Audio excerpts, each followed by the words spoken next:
Добар ден и добро дојдовте во најновите вести од културата во викенд богат со културни случувања. Почнуваме со ред. За некоја минута во Скопје започнува 16-тата Бела ноќ организирана од градот и Универзалната сала. Годинава поради пандемијата акцентот е ставен на македонските артисти и македонската уметност на десетина локации низ градот, главно на отворено со почитување на здравствените протоколи. Учествуваат 400 учесници што во организација, што во реализација и секако најмногу на сцена. Пред малку имавме можност да се видиме со директорот на Универзалната сала, Филип Аврамчев, кој ни ги најавува многуте случувања и секако она што е централно, концертот Скопски Евергрин е закажан за 20 часот и 30 минути на паркингот на спортскиот центар Борис Трајковски. Позади мене, како што може да видите, моментално се случуваат последните подготовки пред централниот настан на оваа Бела ноќ. Тоа е уствари, ние го нарековме Скопски Евергрини во придружба на Баги Биг Бендот. Ке присуствуваат, мислам, своите хитови ќе ги отпеат, позади мене може да видите Дарио, Владко Стефановски, Тамара Тодевска, Леа ќе пее песната од Татко Играни, Лева патика, Фит со Студени нозе, Дупер и уште многу други, сигурно заборавив некој. Тоа ќе биде, да кажеме, централниот настан кој што може да видите дел што ќе се случува позади салата Борис Трајковски на отворено, каде што ќе бидат поставени 1000 столчиња, пошто тоа е максимум согласно протоколите. Картите веќе се не се распродадени бидејќи беа бесплатни, но веќе се сите поделени и е, да кажеме, тепачка за карти, но рековме дека тоа е тоа, мора да ги следиме сите протоколи. А покрај овој, да кажеме, центарен настан, имаме уште 10 други локации. Една е МКЦ, кај што веќе од сега па до да кажеме до полноќ, согласно протоколите, ќе има настан во организација на PMG Recordings. Таму исто има една десетина бендови. На паркот Ибни Пајко ќе имаме неколку перформанс инсталации, ќе има 2 театарски представи, 2-3 бенда, ќе има уметнички инсталации, цртање со храна, така да таму има, да кажам, некоја поголема содржина. На кровот во ГТЦ ќе има изложба, ќе има музичка содржина на зелениот покрив во ГТЦ, има музичка содржина, има исто некои уметнички инсталации. На Зеленото пазарче во Скопје направивме една изложба, тоа за прв пат на пазар ќе направиме изложба, така гледаме да освојуваме некои нови простори кои што не се замислени за одредени работи. Во Музеот на современа уметност ќе има поетско читање со придружба на пијано, ќе има и некоја музички перформанс. Тука на архитектура исто ќе има некоја архитектонска инсталација од група на студенти, поетско читање во библиотеката Браќа Миладиновци и сигурно нешто и друго заборавив, но во генерално тоа е програмата за овогодинешната Бела ноќ. Едно од многуте случувања на годинашната Бела ноќ и изведбата на представата "Не ми го чепкај пивото" на младиот актер Бобан Алексовски и театарот Златен елец, закажана за 19 часот во паркот Ибни Пајко. Алексовски имате можност да го гледате и во народните приказни во продукција на Алфа телевизија, кои се имитуваат секоја сабота и недела од 15 часот. Неговиот глас ќе го слушате и во надсинхронизацијата на многуте серии повторно на фреквенцијата на вашата Алфа. Бобан ни ги најавува најновите новости од театарот Златен елец. Вечерва на Бела ноќ ќе играме представата "Не ми го чепкај пивото" во режија на Ѓорги Ризевски. Со таа представа го отворивме театарот Златен елец на Скопско лето уште во Куршум и Јан Летова. Во четвртокот игравме на Отело фестивалот во Гостивар. И ова ќе биде фактички трета изведба на представата, која што ќе ја покажеме така пред пошироката публика и на таква манифестација каква што е Бела ноќ е во Скопје, отворена за сите и е доста посетувана. А на 1, 2 и 3 октомври правиме премиера на конечно на монодрамата, продолжението на монодрамата Дневникот на лудиот, со додаток во насловот Човекојатство. Се работи за кинески автор, кој што го има ова дело напишано многу одамна.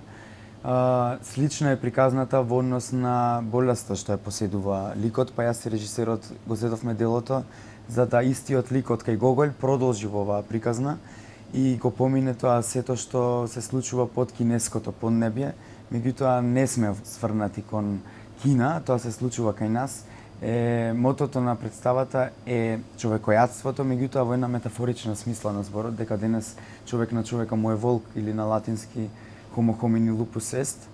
А вчера и денеска на неколку локации во Велес се одржуваат годинашните 57 рацинови средби.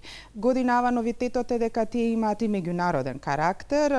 Поетите кои доаѓаат од странство не доаѓаат лично, туку испраќаат своји видео читања и видео обраќања, хибридно издание и секако оно што дава најголема тежина на рациновите средби се престижното рациново признание. За нив говориме непосредно пред отворањето со професор доктор Кристина Николовска, дел од Организациониот одбор. Оно што дава посебна тежина на рациновите средби е секако престижното рациново признание. Годинава имаме почесни добитници на признанието и секако македонскиот автор Томислав Осменли како носител на токму на рациновото признание. По што се овие луѓе специфични и каква тежина има нивното творештво? Така, во право сте. Наградата почесно признание овој пат им се доделува на академик Виктор Фридман од Чикаго, САД, познат светски лингвист. Ако внимателно ги читате неговите пораки, ќе сватите дека најдлабоките суштински лингвистички дострели во македонистиката и во славистиката се негови и ние на тој начин му даваме признание, бидејќи тој на светско ниво ја пласира македонистиката и навистина неговите ставови се научно најиздржани вистински врв ремек дело во таа област и тоа е големо признание и неговото обраќање е за нас многу драгоцено. Понатаму исто така Линдстед, професор доктор Линдстед од Финска, и тој е добитник за уделот на македонистиката во диалектологијата. Сметаме дека е битно да се негува односот кон македонскиот јазик, бидејќи Рацин вели дека песната на Македонија е низината душа, воздишка и така натаму, така што таа порака нас не понесе дека тие вредности кои што се афирматори на македонскиот јазик, литература и култура треба да ги удостоиме со признание и тоа се врвни авторитети и големи имиња, едни од најголемите.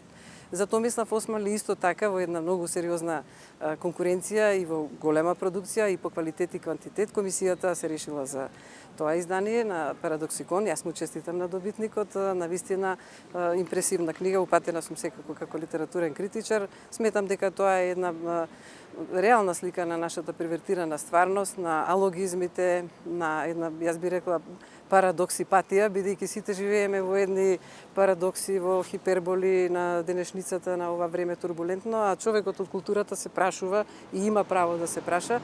И тоа идејата и на рациновите средби, да бидеме заедно, да потегнеме прашања од поезијата, од полемиката, од иднината. Може би е тоа сонот на белите мугри на Рацин, може би е тој разден, а маестрален е тука Томислав Османли, секоја чест, ремек дело е според мене оваа книга, јас како критичар така. Мислам, а комисијата се изразила и многу ми е драго што го одбрала едно дело кое што ја опишува на еден саркастичен, циничен начин целата наша реалност која што е первертирана логика, алогична инверзија на логиката имате и тоа доведува до фарса, трагикомедија, така што тие раскази мислам ќе одекнат многу убаво во јавноста и многу ќе бидат потребни за секој од нас да размени мислење со авторот. И мислам во вистински раце дека оди наградата.